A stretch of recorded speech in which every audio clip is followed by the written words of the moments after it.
Sovereignty. It's a term that has proven to be puzzling to many, particularly as it relates to Native American tribes.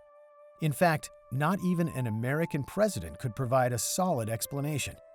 My name is Mark Trahant. I'm the editorial page editor of the Seattle Post-Intelligencer and a member of the Native American Journalists Association.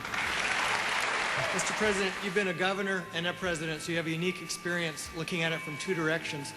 What do you think tribal sovereignty means in the 21st century, and how do we resolve conflicts between tribes and the federal and state governments? Yeah. Tribal sovereignty means that it's sovereign. I mean, you've been given sovereignty, and you're viewed as a sovereign entity. Okay.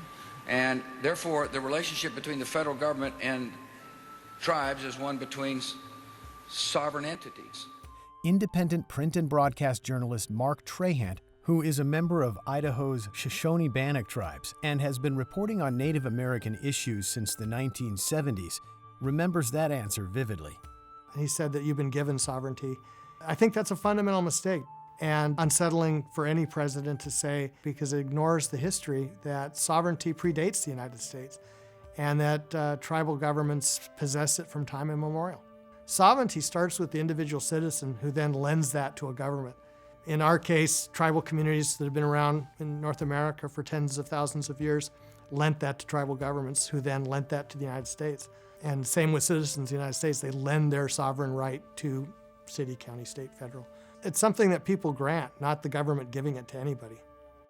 For Native Americans and those who work for Native American tribes, frustration exists regarding the general lack of understanding when it comes to tribal sovereignty. I think there's a fundamental misconception about the role of tribes in the United States, and I think that reflects, if the President of the United States doesn't get that right, how are ordinary citizens supposed to? And you think about, from very early on, we're taught in school, city, county, state, and federal, but we're not given that same sort of discourse about how tribes fit into that. And here tribes have a sense of order because of the Constitution that is superior to states and counties, and it ought to be reflected that way in our education system.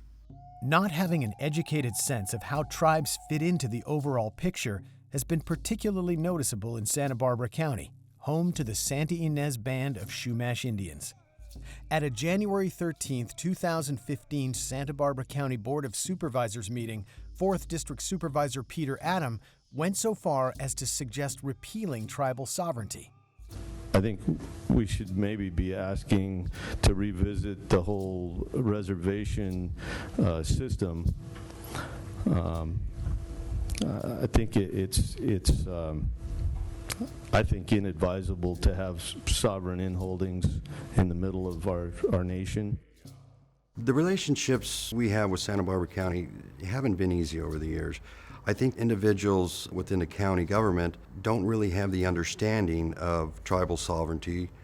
The unfortunate truth about local governments that refuse to acknowledge tribes as governments, as the Santa Barbara County Board of Supervisors has done repeatedly, is that they are losing out on what could be a rewarding relationship. When you see these disputes around the country, they're almost always in the interest of the government that's fighting tribes to solve it. Because tribes are economic engines, they're innovators, they have ability to do things that city and county governments can't do, and they can do it faster. And so what they're walking away from by having the fight is a really great partner. And where you see communities across the country where cities have figured that out, there's just no limits on what can be done. I mean, tribes can be really good partners. I think in the next decade, how tribes and cities both communicate and then build partnerships is going to be a critical question. Although there are more than 100 federally recognized Native American tribes in the state of California and more than 60 tribal casinos, some local governments continue to misunderstand tribes. Things like roads and some of the real basic infrastructure stuff, that's where tribes and states and counties and cities can work together to make it better for everybody. In many cases, it all boils down to lack of understanding and experience. I believe individuals have a difficult time understanding that tribes are governments because they haven't had the experience, nor do they have the education about tribal governments and what tribal governments are about.